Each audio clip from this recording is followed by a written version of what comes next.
It looks like he's on the chat, right? So where did you take the ferry from? Oh, here? No, we took it from the airport. The ferry? Oh, the ferry? Yeah. I believe it was there. It was at those capitals, right?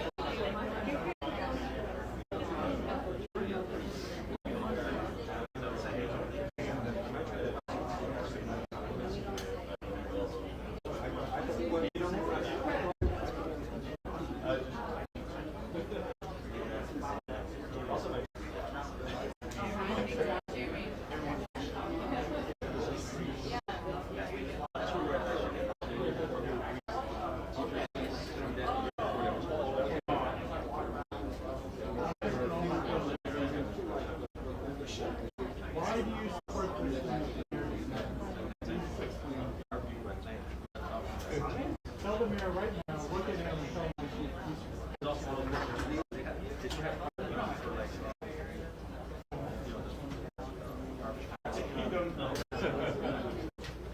the first time we went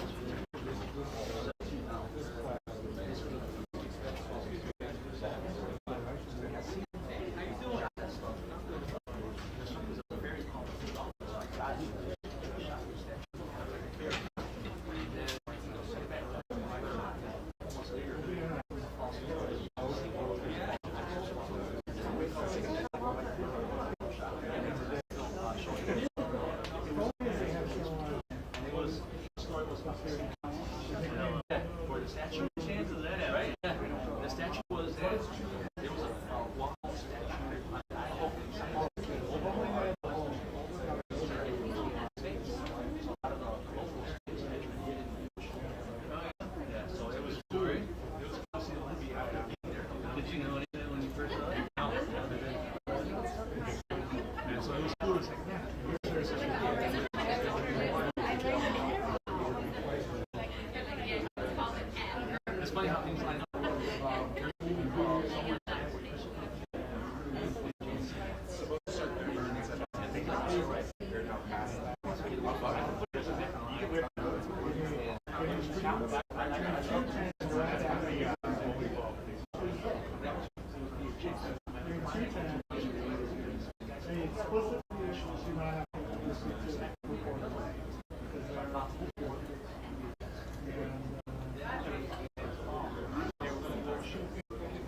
happened in it happens to be anniversary. So they were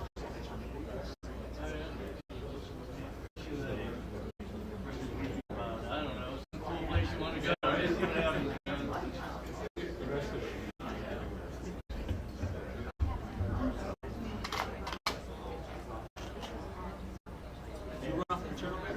Well, I am now. When we were there, it wasn't. because we got this was showing. Yeah. That's 800. Yeah. Ah, yeah. So I've been going out with this one now for a week.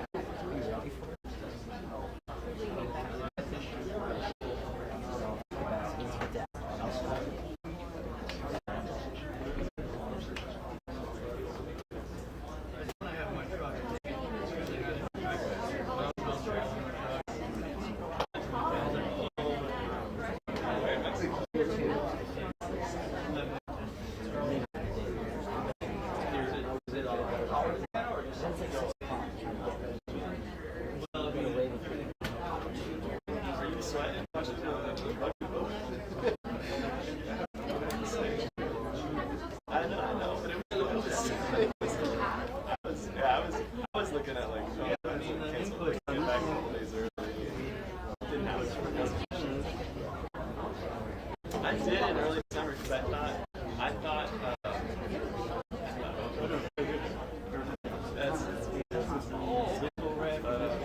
all inclusive. Yeah, that's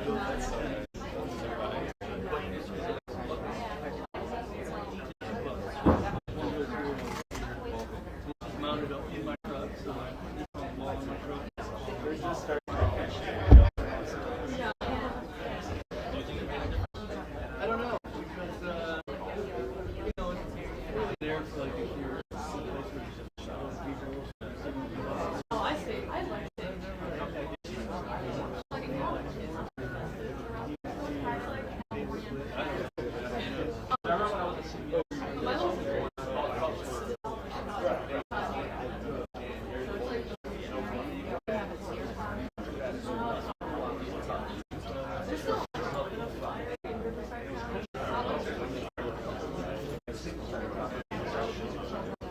theoretically that would help, but I'm only in my truck, so as I'm sitting in my truck, it really matters.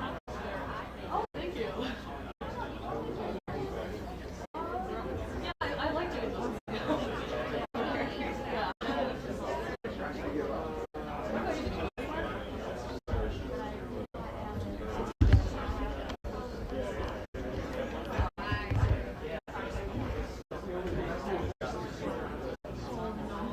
So many people. Well, it's coronavirus, right?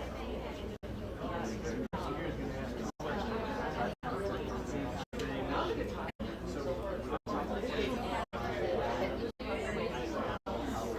Now you're immune.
Everybody's betrayed, right? She's like, okay, I get it.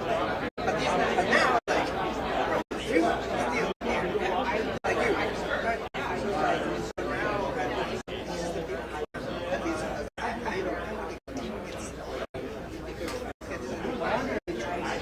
I don't know. And I get it. Chaos, crisis, and that. I've seen that. So I don't think.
Sure, I think just double check. Sometimes they didn't call it, but they respond that.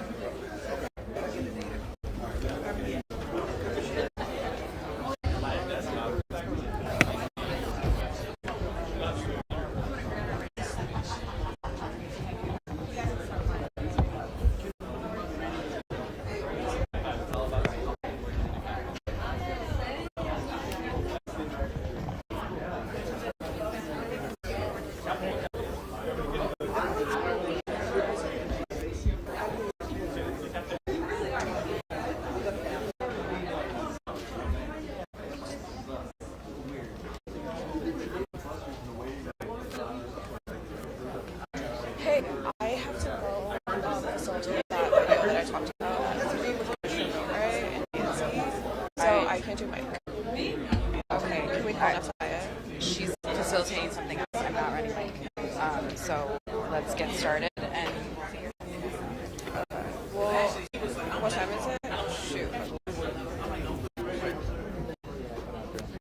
Can you hold these for a second? She should.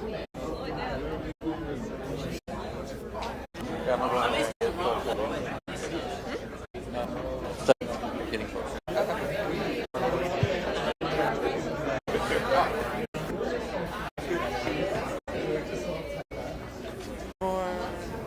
You guys are looking great.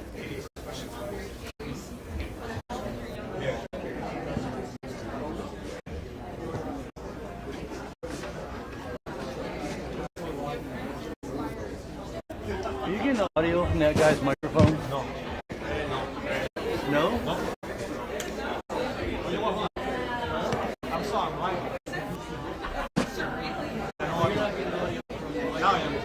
I was fine.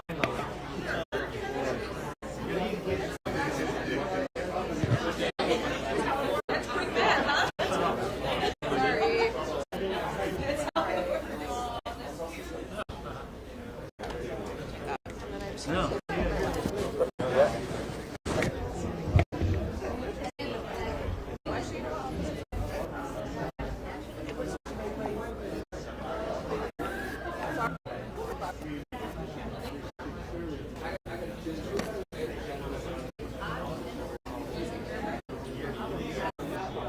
I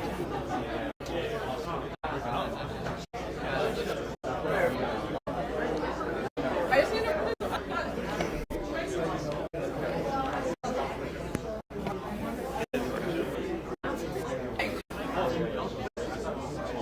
No, it's the microphone pass around. I just told them something.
Vice President.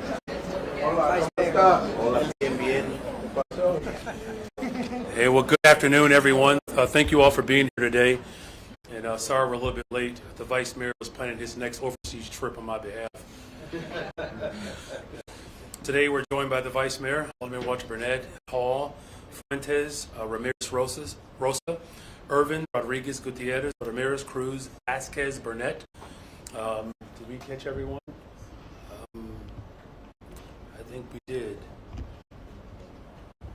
Yes, we got them all. Okay. But we're also joined by our Chief Financial Officer, Joe Jarowski, Corporation Counsel Mayor Richardson Laurie, Chief Operations Officer, John Robertson, Deputy Mayor of Community Safety, Gary Gatewood, Deputy Mayor of Immigrant, Migrant, and Refugee Rights, Beatrice Ponce de Leon. Of course, we all know the great Frank Chapman from CAA, PRP, Reverend Pablo Herrera from the Urban Village Church, Antonio Gutierrez from OCAD, and Artemio Arela from ICER. Thank you all for being here today. First, I want to express my administration's strong support for the Welcoming City Ordinance. We intend to follow the law and remain in compliance with the Illinois Trust Act. And more importantly, we intend to stand by and protect Chicago's immigrant communities against threats from ICE. Chicago has always been a welcoming city, both by ordinance and, of course, by the great spirit of Chicago. We have long been a haven for freedom from Eastern European immigrants coming to Chicago for new opportunities during the Industrial Revolution, to black folks coming to the city of Chicago during the Great Migration. In the next 4 years, it's important, more important, in fact, than ever, that Chicago remain a haven for people from around the globe. They have to feel safe, free, and empowered to start their new life in our beloved nation. Now, let us not forget the incredible contributions of immigrant communities who keep our city running in every facet of our lives. It is also our responsibility as government leaders to honor their contributions by offering them protection and freedom here. I'm glad the City Council stood by our welcoming city status today and reaffirmed our commitment to our immigrant communities. I appreciate the ongoing discussions in City Council for how we can best protect all of our people and all of our communities. Also, in today's City Council, the important issue of the sale of hemp products to residents under the age of 21 was brought before us. These products have been found to target young people, and as a father and former educator, the health and safety of young people is paramount to me and to this administration. We thank Vice Mayor Burnett for his leadership on this important issue to make sure Chicago leads on banning the sale of these products to our children and our young people. While this ordinance was sent to the Rules Committee by Alderman Lopez, we are hopeful that the City Council will stand with the young people of Chicago and pass this critical step of regulating hemp, while we continue to work diligently with public health and safety experts on developing a comprehensive regulatory framework that centers safety and equity. Finally, I would like to take a moment to acknowledge that today we passed a resolution to honor the International Holocaust Remembrance Day, which will be on January 27th. It is important that Chicago and the world never forget the victims and their families, and I'm very thankful for Alderwoman Silverstein for her steadfast leadership. In non-city news, I want to take this moment to wish CTA President Dorval Carter all the best as he has announced his retirement after 26 years to this agency. Just last week, we stood together and announced that the CTA Red Line Extension Program has finally become a reality for the people of the South Side after it was proposed 50 years ago. That project is just one of many contributions his leadership has given to the CTA system, so we are grateful for President Carter. My administration looks forward to selecting a dynamic leader for CTA who will work with our partners and community members to ensure our transit system is efficient, reliable, and safe for all of our riders. I hope that we can further grow the CTA and public transit as well, so that all residents from every neighborhood are connected to our great city. I would like to acknowledge that today was an historic swearing in of the first hybrid elected school board in the city of Chicago. We congratulate the new board members and look forward to working with them to make sure that every single student in our Chicago public schools have equity and true opportunities. All of the services that other school districts in the state of Illinois have enjoyed we fully expect and anticipate that that will become a reality for the people of Chicago. So thank you everyone again for being here, and I'm happy to answer any questions at this time.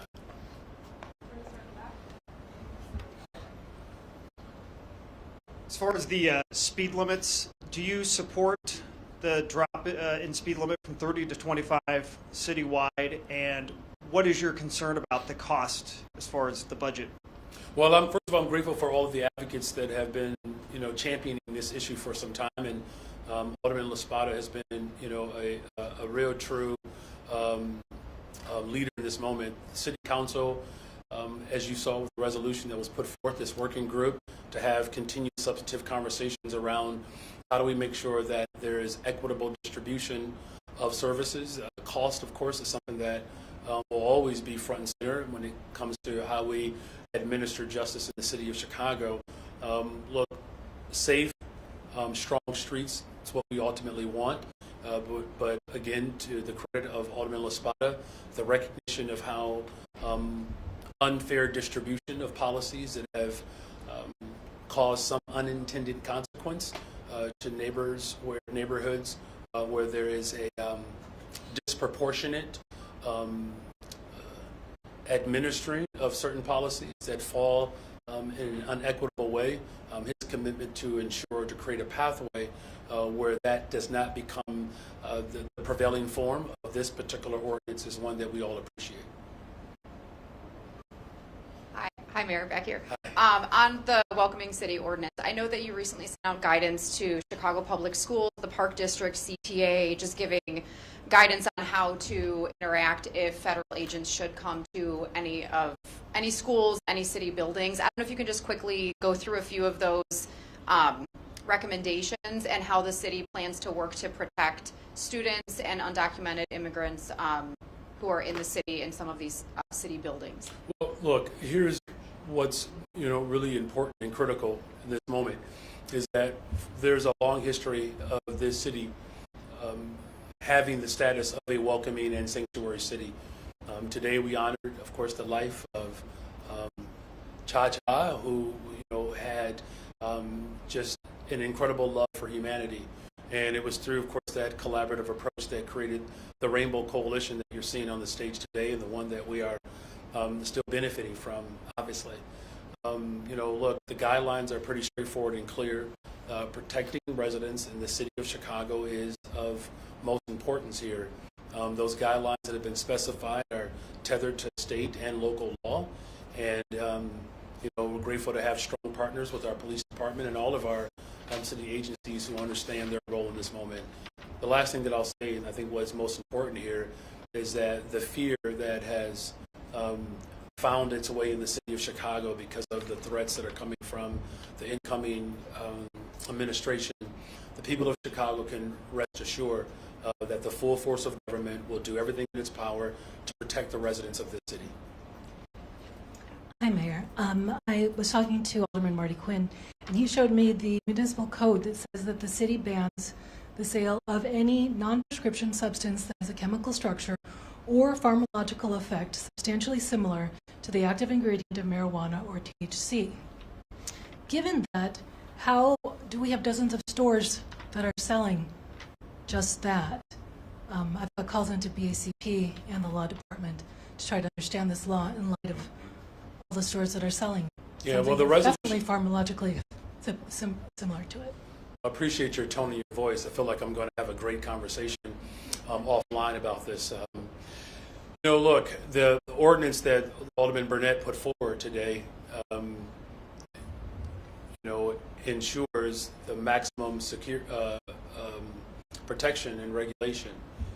As I've said repeatedly as a father and as a former public school teacher, keeping children safe and young people safe, that is the most important element here. There are some elements within the code that our team will explore and look into to ensure that any entity that is working outside of that ordinance, that there is accountability there.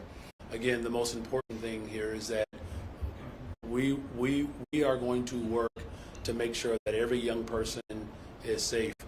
When I was organizing in Cabrini Green, when I first met Alderman Burnett, and was doing work at the New City YMCA as a part of the ounce prevention work, which was funded by Diana Rauner. And we know that tobacco sales, that's my only reference to the Rauners is Diana. But the tobacco sales and alcohol that these marketing agencies were targeting particular groups was a part of the work that we were doing in Cabrini Green. So we are very much concerned about how industry targets particular groups and young people. These elements, of course, have proven to be harmful. So the strict regulatory practices that we anticipate will come out of this robust conversation, I'm just grateful that there are more people paying attention in this moment. With all due respect, do you agree that this law bans it outright? I appreciate all of the respect that you are offering. What I'm simply saying is that we have put forth an ordinance, Alderman Burnett, and the whole point of that ordinance was to create strict regulations, around this particular substance. What we also recognize is that I know Alderman Quinn and Tabaris put forth a measure today that would, potentially ban hemp and tobacco products in this particular region. So there's obviously a great deal of exploration, whether it's tobacco, hemp, or any other substance, quite frankly, that I don't use. It doesn't make me, I hope don't come across self-righteous here. I'm simply saying is that there are products that people use that we have to have stronger regulations around. And that's what the goal and the effort of the ordinance that was introduced by the Vice Mayor today. Hi, Mayor. Hi. Do you have a sense of whether or how much the S&P downgrade will affect interest rates for your housing and economic development bond or other GO bonds you have planned this year? Yeah, I'm going to ask our Chief Financial Officer to speak to that. Jill? Thank you. We're not able to precisely say how much that's going to cost at this point. We have a wide range of ratings from single A to BAA minus from Moody's, which is essentially a triple B minus. The S&P downgrade puts them at the second to lowest rating that we have. And, while we're very disappointed in that movement and we think that, the city's credit is certainly higher than triple B quality, we do have a whole range of ratings, and I don't think that investors are looking at one single rating that is in the middle as determining the cost of our borrowing. Certainly, if our lowest credit rating were downgraded, that would be very significantly costly to us. But when the ones in the middle move around, it's not likely to cost us as much when we're in the bond market. And this year you really emphasized how important the supplemental pension payment was. Do you plan on continuing that for 2026? And are you making any other plans or preparations to ensure other downgrades don't come? So I think we're going to be spending a lot of time working with City Council, with the budget director and others to make sure that we are putting forth sound financial policy and making choices that are good for the city in the long run. The things that could result in a downgrade are the things that are poor financial policy. And, we have to weigh living within the means that we have, the taxes and other revenue streams that we create, and the obligations that we have as a city. So we're going to be very focused on continuing to do responsible financial budgeting and, working with alders to ensure that that gets reflected in our 26 budget. Hi, Mayor. Hi. The Chicago's new school board met today, as you know. I wanted to see if you could explain and talk about why we don't have an 11th mayoral appointee yet and what's going on with that process. Yeah, we're going to have one. So, this process, I think, is actually a very exciting moment for the city of Chicago. I'm grateful that I'm the first mayor in the history of Chicago to stand by an elected representative school board to struggle to get us to this point as hunger strikers, individuals who have fought back against the corporate takeover of our schools, privatization. All of these measures have been proven to be incredibly detrimental and harmful to the people of Chicago. Our process will continue, and when we we've met with a number of individuals, and when we make our final decision, we'll put forth that person. Can you say what's delaying that process or what's holding it up? I'm a very thoughtful person. That's your final answer? I think it's important that the people of Chicago recognize that we have to get this right. right? Schools have been closed. We have looming threats now where, there doesn't seem to be a strong commitment that's coming from certain members of our education system that do not see the value of social workers and counselors and smaller class sizes. Here's what's most important here. You have a mayor who believes in education so much in the city of Chicago that I'm willing to send my own children there. No other mayor in the history of Chicago has done that. I'm a parent, a former public school teacher. We're going to find people who are not just qualified, but people who recognize the importance of this moment to transform our school district once and for all.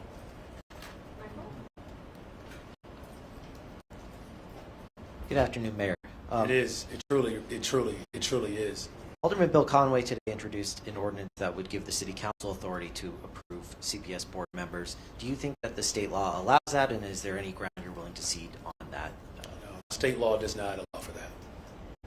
And in terms of the working group for the speed limit, are you wanting to see that working group come up with recommendations before a vote comes back on the actual speed limit proposal, or do you want, Alderman Lospada wants to bring that back as soon as possible, he said. But well, look, again, as I said before, we appreciate the work that Alderman Lospada has done, and the whole motivation behind this working group was to demonstrate again how we can collaborate together. As you heard, that he spoke very eloquently around ensuring that there's a real equitable lens in which we put forth policy. That's a good thing for the people of Chicago, and I really commend this body, and you saw the resounding support around this working group to come up with viable options and presentations that maximize safety, but also ensures that equity and justice prevails as well. Hi, Mayor. President-elect Trump takes office next week. I wanted to ask you if there's been more discussions about the potential for the things that he has said he will do on day one, including mass deportations, the potential for ICE raids. If there's been more discussions from who?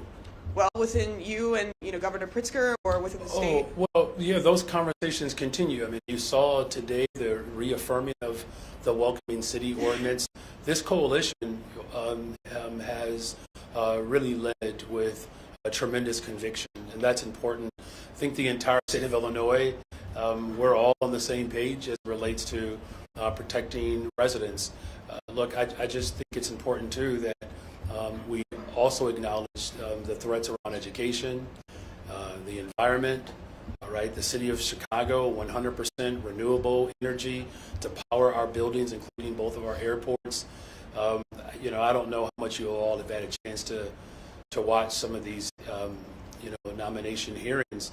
There are some disturbing things that are coming out of these hearings, and if it were just one threat, I think that our response in this moment, we probably would have, a less arduous time fending off those threats. But what we do here in the city of Chicago, we recognize that there are multiple lanes of threats that we have to pay attention to. So we will continue to have those discussions with the state of Illinois and with our federal partners as well to ensure that the people of Chicago get maximum benefit in this moment and that all of our residents are protected. We also understand that you're going to be in D.C. this weekend, but you're not attending the inauguration. Can you talk about what you'll be doing and how you came to that decision? Yeah, well, which decision, to go to D.C. or not to go to the inauguration? Oh, both of them. Okay. Well, the U.S. Conference of Mayors is a great organization. Had a chance to communicate with Mayor Bass and Mayor Cantrell, Los Angeles and New Orleans. Both of these two women are incredible leaders dealing with very extreme and severe circumstances. And so there's a company of support, and I've been a part of the U.S. Conference of Mayors from the very beginning. One of my motivating factors for attending is that I want to call more attention to a number of things, particularly behavioral and mental health services. This is a challenge that people are experiencing around the country. Housing and homelessness will be part of my agenda when I speak on Sunday, I believe. Workforce and youth development is going to be a big part of that work. Just this last week, we had an incredible moment by reopening the Roseland Mental Health Clinic. There are people right here that you're staring at who are part of the effort when the Emanuel administration And quite frankly, every administration after Mayor Harold Washington has cut services to mental and behavioral health. So whether it's in Roseland, Pilsen, Aldermen Irvin, the Langler Library, really, as the city of Chicago has led the way when it comes to expansion of mental and behavioral health. Our CARE program, providing mental health crisis intervention around the city. These are transformational moments that we are experiencing. And then, of course, the work that we are doing around housing, building more affordable homes, social green housing, the way we have creatively put together this bond, the largest investment for housing and economic development. I'm going to try to get all of that in while I'm there. And then as far as the inauguration is concerned, look, I have to get back to the city of Chicago to make sure that my kids continue to adjust to having to get up, having stayed up to 4 o'clock in the morning for 2 weeks. And I don't want anybody to judge me. There's not a parent out there who did not have their children up all night during the holiday break. And if you were able to get your children to bed on time during the holiday break, holler at me. Hi, Mayor. Hi. Would you consider a meeting with Tom Homan? Look, I appreciate the question. As a public servant, it's my responsibility to show for the people of Chicago. And if there are people who are part of the Trump administration want to have a serious conversation about how we create a better, stronger, safer Chicago, of course, I'm open to those conversations. Look, I'm not, a mean-spirited individual. As we celebrate Dr. King, think about what it was like for him to walk into a room and people called him out of his name. I'm not above that. If Dr. King can sit with individuals that did not recognize his being in his honor, I will sit with anybody, even if they don't recognize my being. How would that conversation go? How would you envision that going? I don't know. Maybe start off with a game of Uno. Good afternoon, Mayor. Good afternoon. You said you're open to a congestion tax. Can you talk about why and whether it would make more sense for that revenue to go toward CTA's budget or the city's? Look, I think we're open to all forms of progressive revenue and ways in which we can, be more environmentally sound. As far as the direction of where revenue should go, I think every single person on this that you're looking at today could make the case for revenue to go into a variety of areas. So, without getting too far ahead of ourselves, just know that my team, finance team, is having regular conversations with members of the General Assembly, including the governor's team, around a host of ideas that we should all consider to make sure that working people's interests are ultimately protected. Do you think it makes more sense to do a downtown cordon pricing model, so for any driver that enters the loop, or targeting traffic coming in and out of the express? Sounds like you spent a little time reading about this. Again, I don't want to get too far ahead of ourselves. I think it's a great question. Here's what's most important. I can tell you that, as the city of Chicago continues to grow, we're going to certainly have to have, real conversations about how we make sure that traffic flows in a way that maximizes all of the investments.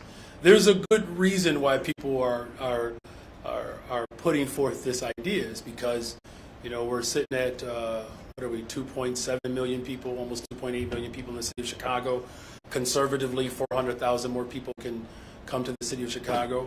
I think that number is more like 700,000. So as we build our stronger public transportation system, we're going to have to, and as we work to have a cleaner environment, we're going to have real conversations around how we limit congestion, how we generate revenue, and how we build out a green economy. Thank you for that. Hey, Mayor. Hey. What do you say to critics who don't think that you took the warnings of credit rating agencies seriously enough during the budget process? I did take it seriously.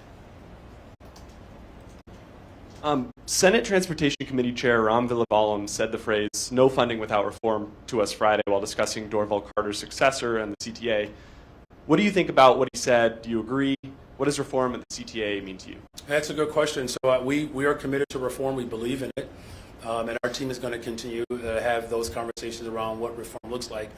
Here's something else, though, that I think is more important than even that quote, is that CTA has been egregiously underfunded for decades. and everyone knows that. I believe, we make up, 70% or so of the largesse of our public transportation system for the entire region.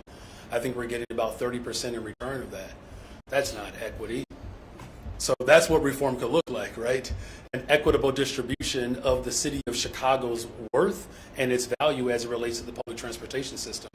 And I'm glad that we have partners in the state of Illinois that recognize when you have working people in the city that ultimately moves the rest of the state to have conversations around those levels of reform to make sure that people of the city of Chicago are not shortchanged and they're not jumping over the space where you make payment to ensure that we get our just due. Hi, Mayor. Hi. The Tribune had a story today on the migrant situation, and there was a paragraph in there that said your team and the governor's team had been meeting and were most concerned, it seems, about the shelters and that the fact that deportation might happen there or there might be action there. Can you talk about what you are doing to prepare for that? What does that look like? Well, thank you for the question. And here's the thing that I think we should really celebrate. Working with the state, working with county government to respond to this mission, as difficult as this mission was and has been, we would not have gotten through this without working together. What you saw from the governor of Texas was an attempt to break our spirit here in Chicago. We rose above that attack and we actually built a system of care for Chicagoans and those who are seeking refuge in the city of Chicago. I'm very proud of that work. As far as the work that we're doing specifically, Beatrice Ponce de Leon has done an amazing job, and she certainly can speak to some of that work. Beat? I want specifics. Yes, good afternoon. Certainly people have raised the question of safety in the shelters, and I do want to say that at this point there are no new arrival shelters anymore. The shelters have been merged and are all accepting anyone in need of shelter. But we are aware that there are some that have higher numbers of migrants. So the guidance that we are providing is based on the guidance that was released on Friday to external partners like the sister agencies. It really just instructs people to identify their own legal counsel, identify a lead person on site. If ICE were to show up, then you call legal counsel. There are certain things that you want to ensure that it is in fact an ICE agent that is approaching you. There are ways to verify that. We ask for a federal judicial warrant. This is all information that is really public knowledge, and it is covered by the Welcoming City Ordinance as well as by the Illinois Trust Act. So our job has been to work with the state to look at both the Trust Act and the Welcoming City Ordinance, provide that level of guidance. What was released in the email, in the press release on Friday, is what we're basing that on. And then each of those shelters, they're all operated by different nonprofit organizations at this point. They've all been turned over to CBOs, which was also a commitment that we made during the New Arrivals mission, was to make that transition. They will take that guidance and they will fill in the blanks and operationalize it so that they're prepared when people come to, if ICE were to show up at those locations. Great, thank you very much. And then, Mayor, can you tick off maybe the 3 most important issues that you see that the city needs to address in Springfield? Oh, yeah, sure. I mean, it won't be breaking news. I mean, if that's what you're looking for, I'm sorry to disappoint in that regard. But, look, I've said from the very beginning, education funding is important, particularly around the needs for transportation within our public schools. Bilingual education, special education. We've had these conversations and established this framework with the governor, with the Senate president, with the Speaker of the House and other members. So that frame has already been established. You heard one of your colleagues speak about transportation, so that is top of mind for us. Clearly, there's a emerging area where there will be a lot more attention around hemp in particular. And look, there are some other elements that that we will also discuss. But had a great conversation with the metropolitan mayors, and grateful that can't believe I'm about to say this, but I'm following in the footsteps of Richard M. Daley. as a proud member of this conference of mayors, and we had a conversation around LGTF. Many mayors were not aware, like our city, that the grocery tax in particular will be repealed. And so it's not just the city of Chicago, but there are a band of municipal leaders that recognize whether it's revenue, education funding, all of these local municipalities are dealing with very similar challenges. So that's, top of mind for us, and, grateful that there are mayors all over the state of Illinois who recognize that our share of LGDF, which once upon a time was 10%, that is woefully underfunded. So these are our tax dollars that the municipalities are essentially generating, and the state has seized control of those appropriations. So there will be a very rich and robust effort from municipalities, including the city of Chicago, to ensure that local government receives its fair share. Hey, Mayor. Hey. Happy first City Council of 2015. Yes, that's right. 25. Yeah. This has apparently been going on so long, I'm already drifting. Well, at least you're listening and caught it. Somebody did. Thank you, Heather.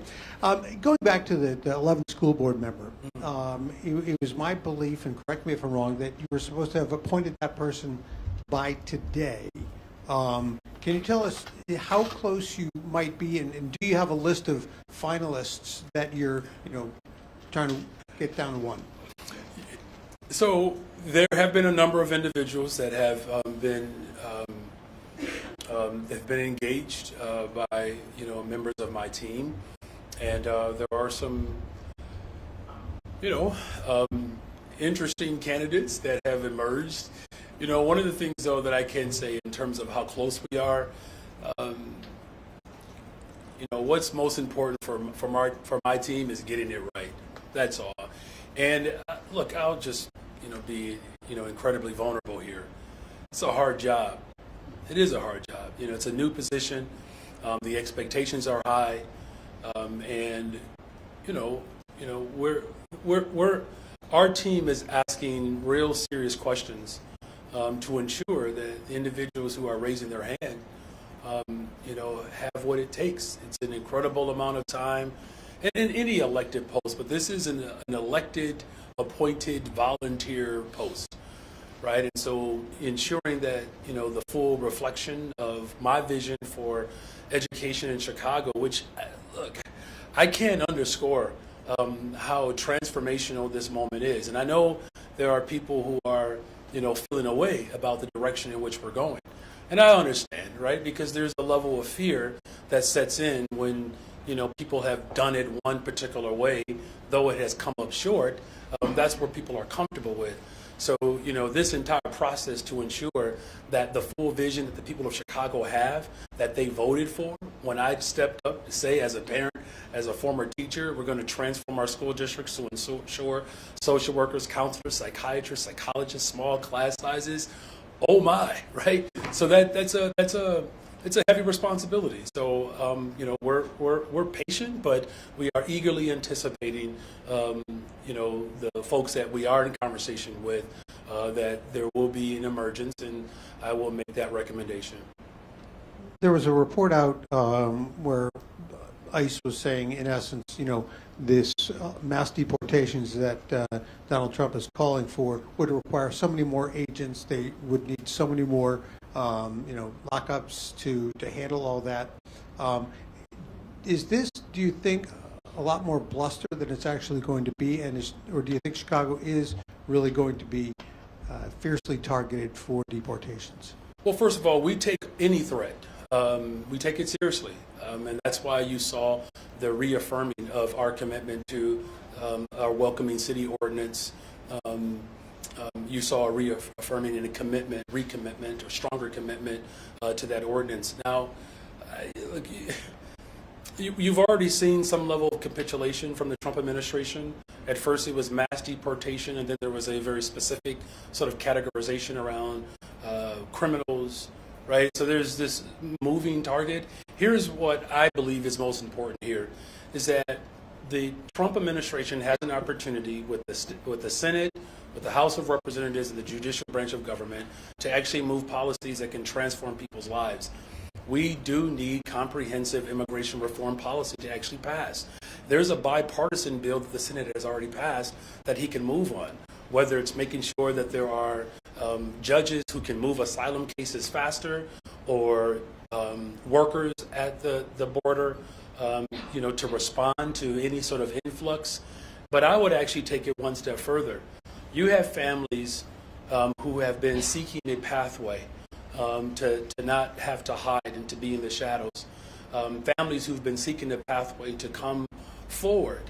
That's what our effort should be about. Today you heard some very profound speeches today of how members of the Jewish community sought refuge and sought asylum and refuge here in our country. The Irish, the Italians, of course, even descendants of slaves as we migrated from the South to find refuge in this beloved city. Our welcoming city is something that has a very robust, storied aspect that we should all celebrate. And so whether or not, the president-elect is taking himself serious enough to carry out, certain aspects of what he has promised, that's one that I won't speculate. But what I can say is that as a city, we are going to work to protect education, protect families who have immigrated here, families who have sought asylum, families who want better affordability. We're going to continue to stand up and lead in this moment because that's what Chicago has been known for, and we are certainly grateful that there is a full company and body of individuals who imbibe what I always call the soul of Chicago. Hi, Mayor. Hi. You mentioned that the president-elect's threats have instituted fear in some Chicagoans. In 2017, we saw a number of undocumented families decline to send their children to school. I've heard concerns that they won't call 911 for fear of being identified as somebody without status here. What do you say to those families who are looking ahead to Monday's inauguration of the president-elect and saying, we may not send our children to school because of the promises to make Chicago, the start of the mass deportation effort? Our job is to make sure that people are protected and safe. That is the top priority of any government. And that's what we're going to do. And the families can be assured that today's display of this broad coalition that beat back an ordinance that, quite frankly, was just stoking the flames of fear. And so we're already off to a stronger start than where we were, 8 years ago. So look, we take our responsibility seriously in this moment. That's why every single agency, police department or parks or schools, having conversations with the faith community, the incredible organizers that are here. Some of these organizers have been on the ground fighting for justice to protect families for a very long time.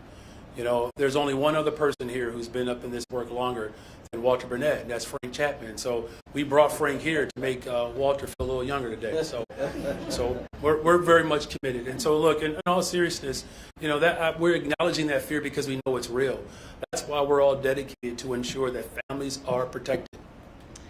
Shifting gears a little bit, today the City Council approved more than $38 million in settlements alleging a wide range of police misconduct, including a combined 56 years of wrongful incarceration for 3 Chicago men.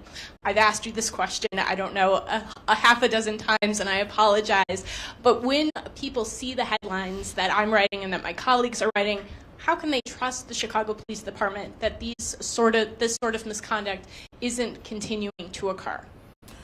The relationship between law enforcement and the people of Chicago, and particularly the black and brown community, has been frayed and has been broken under my leadership. And I appointed Superintendent Snelling with the sole purpose of building constitutional policing. And many of the new officers he has trained over the years. Look, this is not an excuse, but some of these cases that were settled today, occurred in 1992. One of them in particular.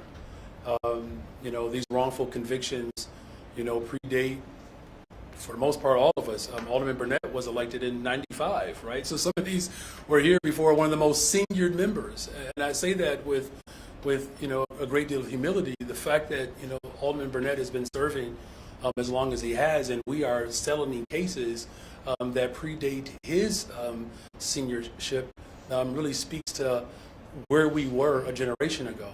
Now, look, have we eliminated, all acts of bias and prejudice within our institutions, whether it's our education system, whether it's our healthcare system or police system? No, we have not. Is that the work that we're all committed to doing? Yes. And so I think to your question about, when people read the headlines, again, not an excuse, but this stuff predates us. I was a sophomore, freshman in high school. My director and chief of external and internal affairs was like 2, maybe. How old were you? She wasn't even born. Yeah. I mean, I'm just, for real, right? I mean, we've come a long way as a city. Jesus Christ, how old are you? So, yeah, I mean, I just, the hope is that people recognize that we have put forth real, a real concerted effort to build those relationships, restore those relationships, and then unfortunately respond to just decades of oppressive regimes that cause real tremendous harm. Your Honor. Yes, sir. I understand if it's a scheduling conflict for the inauguration, but if you need tickets or Uno cards, or I might know a guy.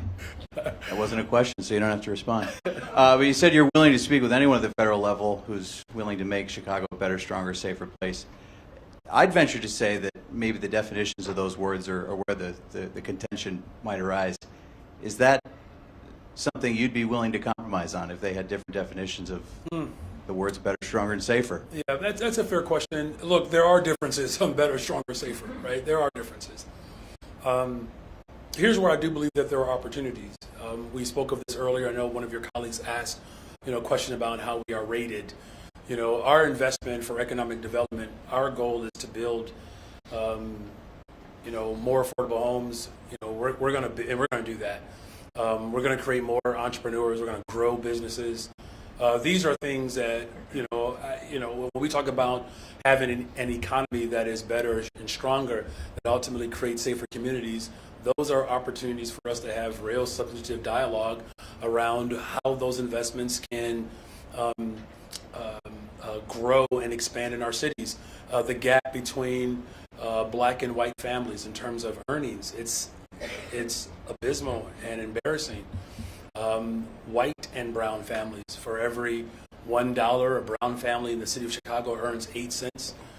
For every $1 a white family earns in Chicago, a black family earns 1 cent. 1 cent. When you think about the accumulation of wealth, the median sort of accumulation of wealth for black families in Chicago has reached $0. Do you understand how discouraging it is every single day to wake up to barely break even? Reminds me of a song from The Wiz. You can't win, can't get out the game. Right? And that's essentially what too many black families have experienced. You get up every single day, you work hard, you're looking to pass generational wealth, and in your best effort, you hope that you can reach zero.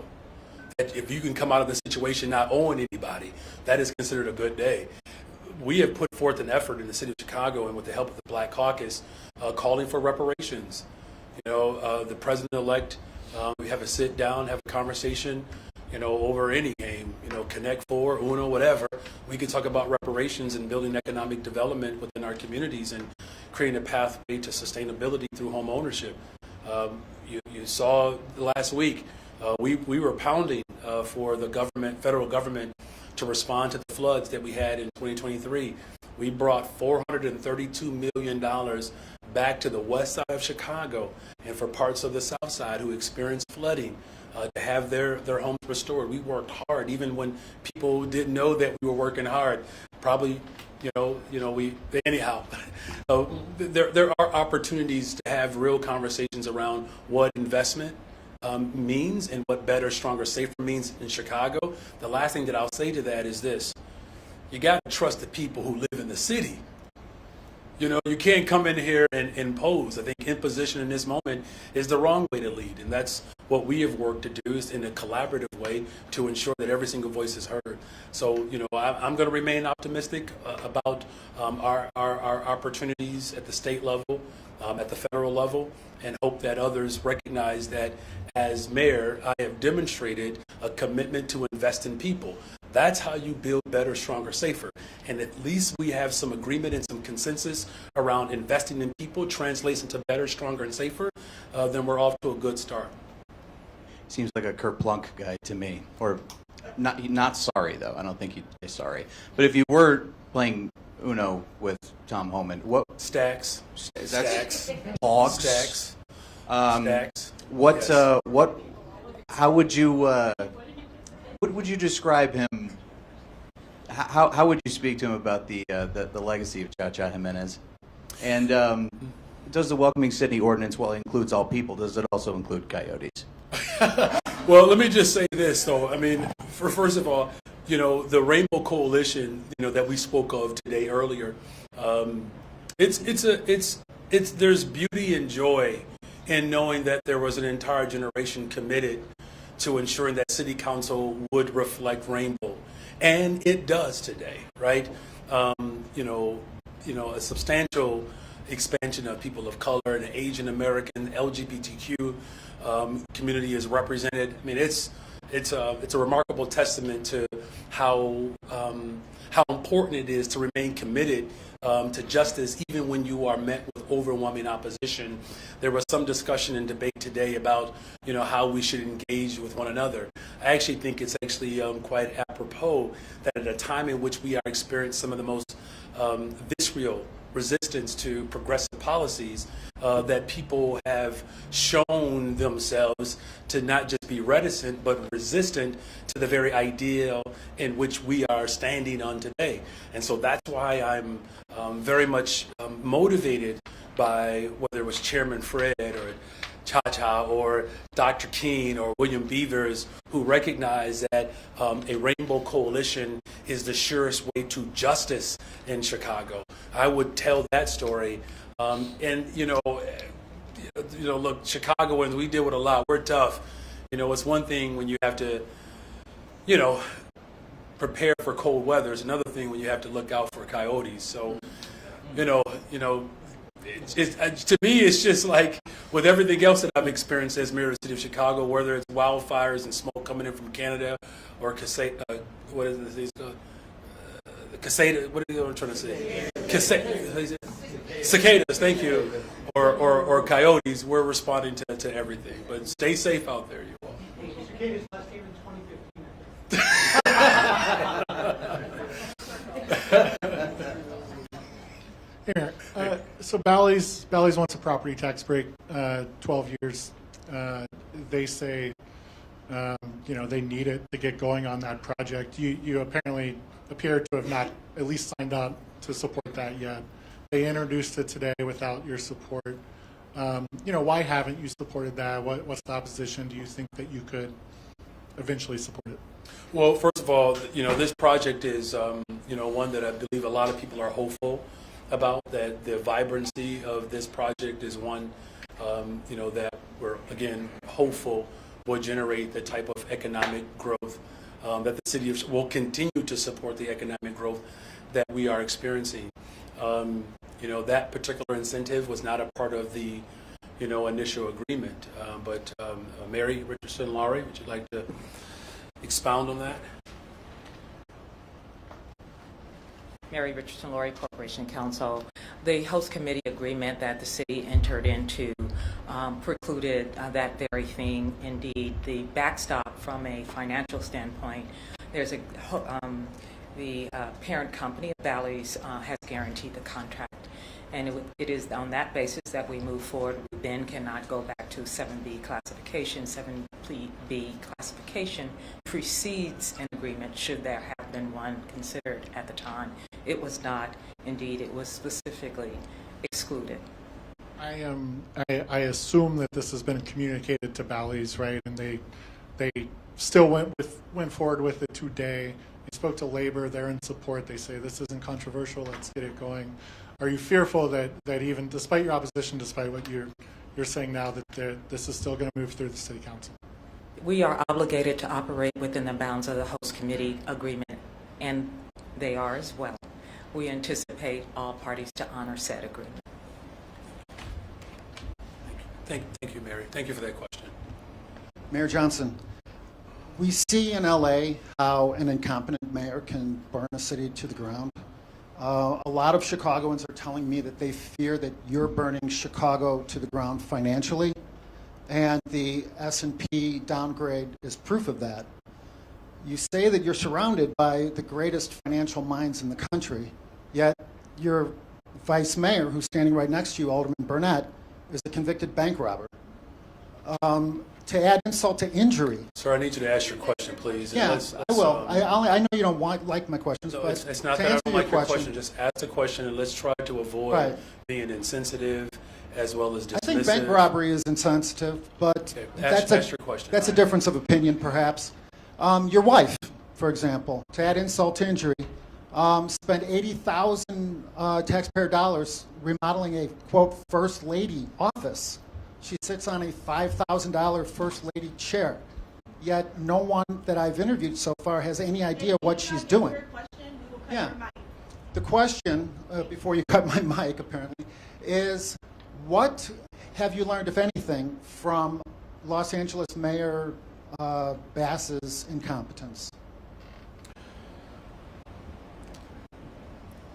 You know, as we work to bring the city of Chicago together and our country together, it's important that we stand in support of the families that have experienced loss in Los Angeles, the horrific terrorist attack that happened in New Orleans. Our thoughts and our prayers and our efforts have to be to ensure that as a nation that we come together and that we don't use these moments of tragedy to further invoke divide. You said that you're sending Alderman Burnett on a city travel mission. Can I ask what that mission is, where it is, how much it's going to cost the people of Chicago, and what is the presumed benefit of this travel mission? Yeah, the mission is to build a better, stronger, safer Chicago and to invest in people. But where is Alderman Burnett going? Yeah, well, I'm just wondering. I mean, can we know where he's going? How much this is costing Chicago? You're not allowed to know.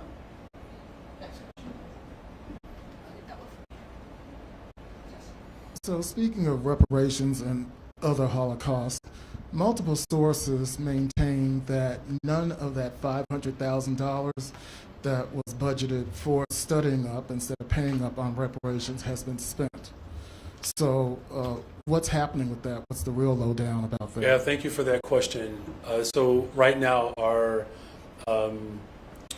chief equity officer has been leading the effort with community partners to formulate advisory committees that will help instruct and guide those efforts. And so we expect these committees to be ultimately established in this first quarter. Okay. And this is a question from your constituents.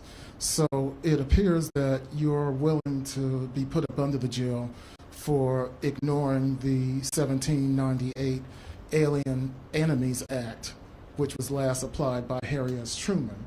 So they want to know why you're more willing to go to jail for that than to go to jail for paying up on reparations. Well, again, we've made a commitment to how reparations will look in this city, and there are a lot of laws that were passed during that time that you're referencing that would not have permitted this stage.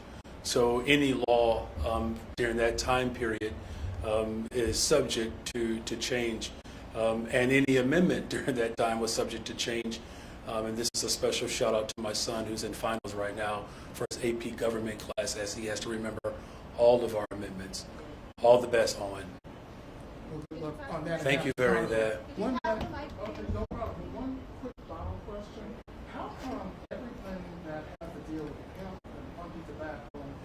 Hey, Mark, respectfully, you already asked your 2 questions, so if you come back next week, we'll get a chance to engage again, okay? Thank you, please. All right,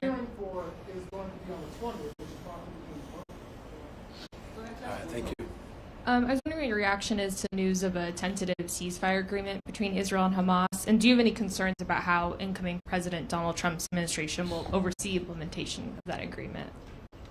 Well, let me just first say, the loss of life, the bloodshed has just been, absolutely horrific from the initial terrorist attack by Hamas against the Israeli people. And, as a city, we stood firm in our support, condemning that attack. We were also able to, demonstrate a great deal of leadership. From the very beginning, my administration has been very clear about the releasing of hostages and calling for a permanent ceasefire. We see this as, a real, opportunity and moment to have stability in that region. But as I said, the city of Chicago, we led the way, calling for a permanent ceasefire and the releasing of hostages. And, again, the stability of that entire region is something that is of benefit for the entire globe. Switching gears a little bit, the RTA, they're proposing having more control over CTA, PACE, and Metra's budgets while allowing those agencies to still oversee their day-to-day operations. Are you in favor of, that proposal to grant RTA more authority instead of potentially consolidating the agencies? Well, what I've said earlier, and here's what's most important, here's what we are in favor of. We're in favor of the city of Chicago receiving its equitable distribution of resources to have a safe, reliable, and affordable public transportation system. We'll continue to have these substantive conversations around ways in which we can continue to have reform. I appreciate the thoughtfulness that people have provided in this moment. But again, our system is woefully underfunded. There are ways in which we can transform that, and that's what our focus has to be, is fully funding our public transportation system to ensure that, one of the largest economies in the world, where our growth continues to be very much apparent, that we actually have a fully funded system that speaks to the growth that we are experiencing. Mayor. And I just will say hi, I'm sorry, too. Just, again, the $1.97 billion that we secured for the Red Line extension is proof positive that the people of Chicago and under my administration, as we have seen growth in our hiring in our transportation system, and I'm grateful to the ATU Local 241, ATU Local 308. These are the workers, the bus operators, the train operators, the flaggers, all of these individuals that allow for our system to work the way it does, that fully funding our system creates more opportunities to not just have a better transportation system, but to have a workforce that allows for more economic growth. Hey there. Hey. Alderman Lopez held a press conference this week sharing a proposal for a new gunshot detection technology pilot in his ward. Is there any possibility that such a pilot could actually happen? Well, let me just first of all say that I'm very proud of the work that we have done over the course of these first 20 months in office to build stronger, safer communities, better, stronger, safer communities. A lot of work to be done, but we are trending in the right direction. The full force of government has to show up in order to secure our communities in a way that has long-lasting, sustainable impact. As far as a particular pilot program, I'll let my Deputy Mayor Garen Gatewood speak to that. Good afternoon. Good afternoon. No, he doesn't have the authority to run a pilot in his ward. There is a structure that everyone goes through in the city of Chicago to have pilots run. It goes to the Office of Procurement, the Department of Procurement Services. You also have to work with the Department of Law, Chicago Police Department, the Office of Public Safety Administration, the Office of Emergency Management Communications. All of the pilots that we will run have gone through a process through our RFI that closed a couple of months ago, and we're gearing up for our work to release the RFP. So we'll continue our work to move that forward, but no, there's not a standalone pilot that will run as ward. Just a quick follow-up. Is there a timeline for when that RFP could officially be issued? Soon. Very soon, actually. Any more specifics on soon? We are working through the final portions of it, so relatively soon. Good afternoon, Mayor. Good afternoon. You've been very patient. Sorry you're the last question. Oh, that's okay. I haven't aged much since. So, You look about as good as you did in 2015, Craig. To what degree does the credit downgrade for the city give you concern about seeing debt increase for the Chicago Public Schools? Well, let me just say this first of all. The structural damage that we inherited is real, right? And so we put forth provisions and measures to respond to the structural damage, right? And that primarily is a result of just, the lack of regard for securing our retirement. What proposal we put forward and what we were able to do in this budget, the anticipated savings conservatively over the next 5 years, we're talking $3 billion roughly, right, Jill? I just want to answer the question directly. The amount of debt that CPS has is not reflected in the city's budget rating. So those are but there's still a connection. Sure. The CPS is some of the rating agencies have put them also on credit watch, and the reasons that they have cited have been that the budget that CPS passed in the summer did not reflect their full costs, including that it did not have any. It did not have any amounts included for increased teacher compensation while the collective bargaining agreement was expired and is under negotiations. So, they're under credit watch for the reasons that the rating agencies have outlined, which are related to their own budget. The downgrade for the city was, if you look at the report, and hopefully people had a chance to look at it, while we disagree with it, the points that were made by S&P, what they are concerned about at the city is that the property, there was a larger amount of one-time measures used in the budget than they were comfortable with. And, the proposal that the mayor put forward in the budget had significantly less one-time measures than what was ultimately passed. So we did see an increase to it. That is accurate. They also noted that the acrimonious process was a consideration, and they view the fact that the property tax was not passed as giving the city less options going forward. So there's very specific things that happened through our budget process that they were targeted on in citing their downgrade. Again, we don't agree that we should be at that rating level, but those are the reasons that they cited, and they're really separate and distinct about the process that we went through and ultimately the tax package that was passed as part of the budget. Thank you. And I will just say one other note, too, about the CPS budget. It is highly unusual and not best practice for a budget to be put forth that doesn't consider the costs of labor and pensions. There is no other executive that I'm aware of in the state of Illinois, whether it's at the state level, the county level, or even my position, that passed and approved a budget. And this is what came directly from the CEO, that did not consider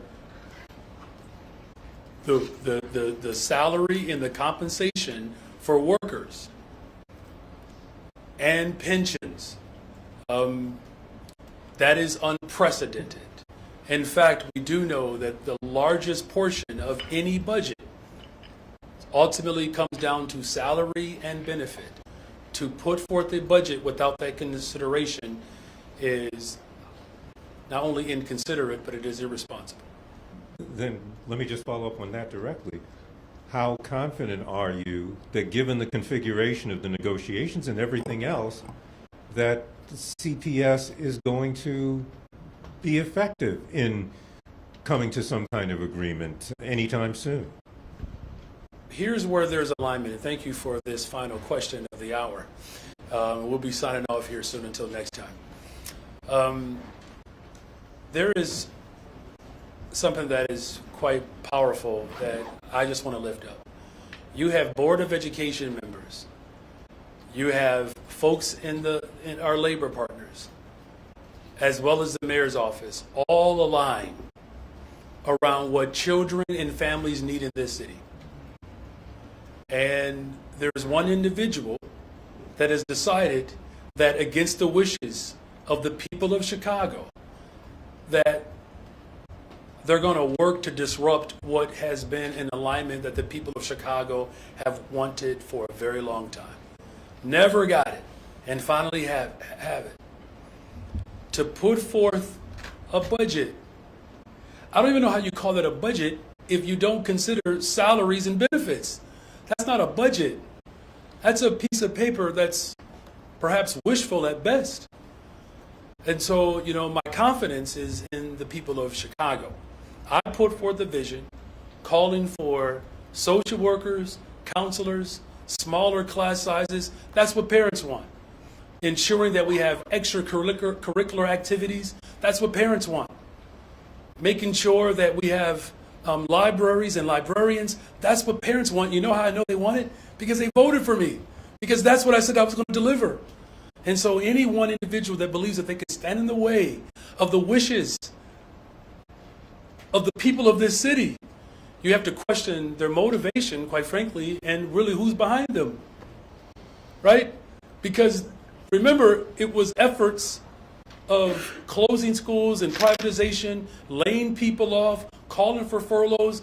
Those were the failed policies that caused protests that allowed for people like Byron Sigcho Lopez, Jeanette Taylor, Brandon Johnson, the Board of Education to be elected. That was the impetus behind that. And now all of a sudden you have an individual that believes it is their right to stand in the way of the wishes of the people without putting forth a responsible budget that includes wages and benefits. Where most government budgets, that's about 87% of the overall budget. To do that is derelict of duty, is irresponsible, and it has certainly remnants of an old time that we can't go back towards. So, the people of Chicago and the will of the people, I believe, will continue to elevate its voice and know that I was elected to fight for the entire city of Chicago. I was not elected to score a weak, sorry, pathetic political point to prove your superiority. This is about the interests of all of Chicago. And so we're looking forward to that work, and we're grateful again. Congratulations to the city of Chicago for its elected representative school board, and it's a good day for Chicago. God bless you all, and let's go play Uno.